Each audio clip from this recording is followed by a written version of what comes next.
Arrancamos la semana, yo al menos, porque ayer no estuve con los datos financieros, a partir de hoy martes, día hábil. En primer lugar, contar que ayer, seguramente ya lo habrán escuchado, lo habrán leído, Brasil devaluó y eso a priori empieza a ponernos la mirada en el real brasileño como una variable a considerar que no estaba en el mapa de variables a mirar en el corto plazo. Lo digo porque tiene una cuestión de competitividad que evidentemente quiere atender.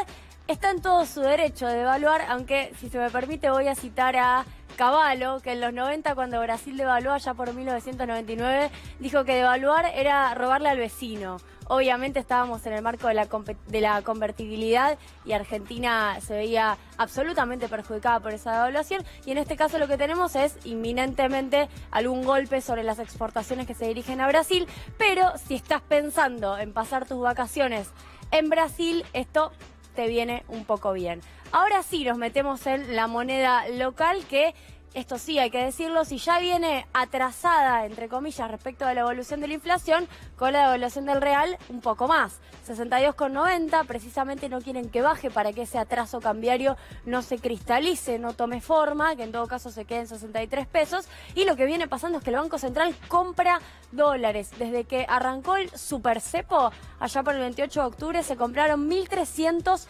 millones de dólares. Es algo que yo digo siempre, el quiebre en la lógica del régimen cambiario fue muy fácil de verificar, había que cerrar la canilla de la fuga y ahí tenemos el resultado. Vamos a la cuestión de la Corporación Andina de Fomento, la famosa CAF, que tiene que ver con el Banco de Desarrollo. Hubo un comunicado más temprano en relación al compromiso que adquirieron para el gobierno de Alberto Fernández de desembolsar unos 4.000 millones de dólares. Este no es un tipo de financiamiento como el del Fondo Monetario Internacional, que viene para fortalecimiento fiscal. Digo, el FMI vino a cerrar el agujero fiscal y también el agujero de dólares. Estos financiamientos tienen como contraparte obras públicas, infraestructura, movilidad urbana. En general, la movilidad del conurbano es uno de los ejes. Y atención, porque una de las cosas que decía el comunicado, a mí, particularmente a Julia, me llamó mucho la atención, hablaba del fortalecimiento de la cadena PYME en Vaca Muerta. Interesante, porque esa es una de las propuestas de Fernández, también de Matías Culfas, que vienen hablando de la necesidad de que el desarrollo de Vaca Muerta no sea solo hacia afuera, sino que tenga un encadenamiento PYME.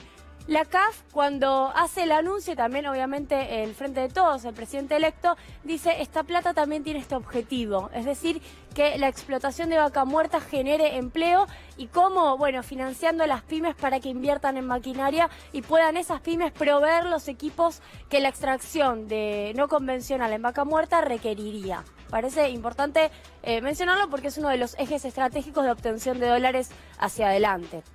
Vamos al tercer dato del día de hoy. El mayorista subió más que el minorista. Recordemos el 3,3% del IPC minorista el mes pasado. El mayorista ya va en 3,6%.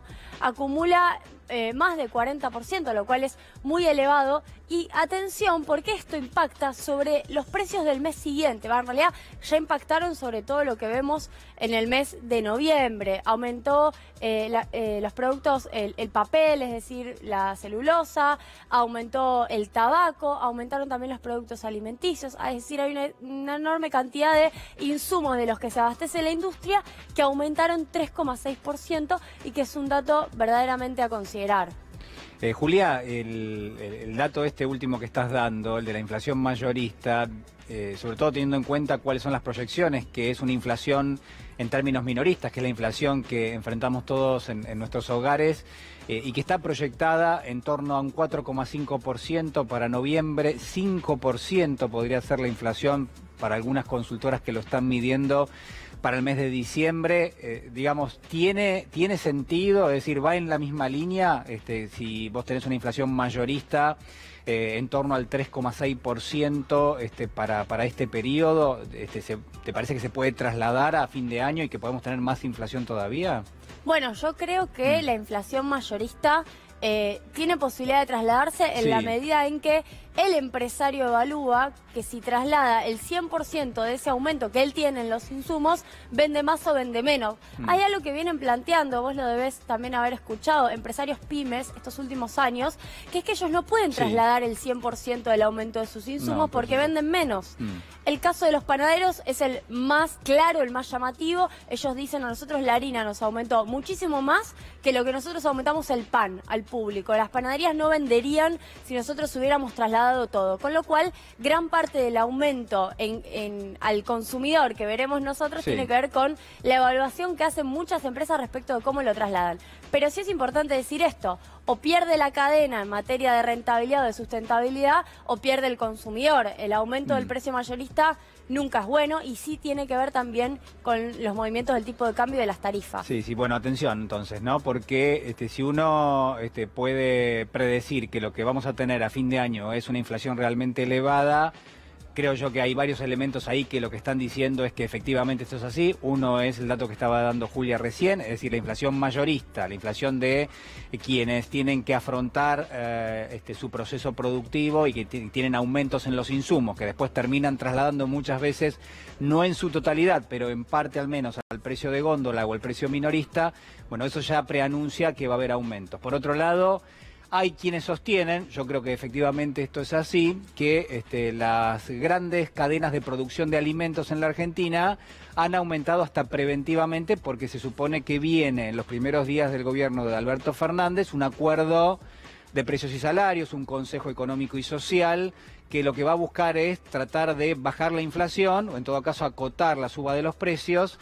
Y por ende las empresas entienden que les van a poner un límite a la posibilidad de ir remarcando permanentemente. Por eso muchas se adelantaron y están haciendo remarcaciones en este momento y eso se nota mucho en el rubro de los alimentos. El rubro de los alimentos seguramente a lo largo de este mes y el mes que viene va a tener un incremento importante, Julia. Sí, y te agrego lo que se filtró respecto de este aumento que iba a generar Fernández del 35% de los salarios, que salió Héctor Daer de Sanidad a responder velozmente. También consideran que hubo una filtración o una idea de algunos medios de instalar un 35% de aumento para poder justificar el aumento preventivo del cual vos estás hablando, al cual vos te estás refiriendo, porque si uno ya dice, mira, los salarios te van a aumentar antes del fin de año 35%, algo que no tiene mucho basamento, porque la realidad es que los empresarios no están ni pudiendo pagar el bono, esa es la realidad.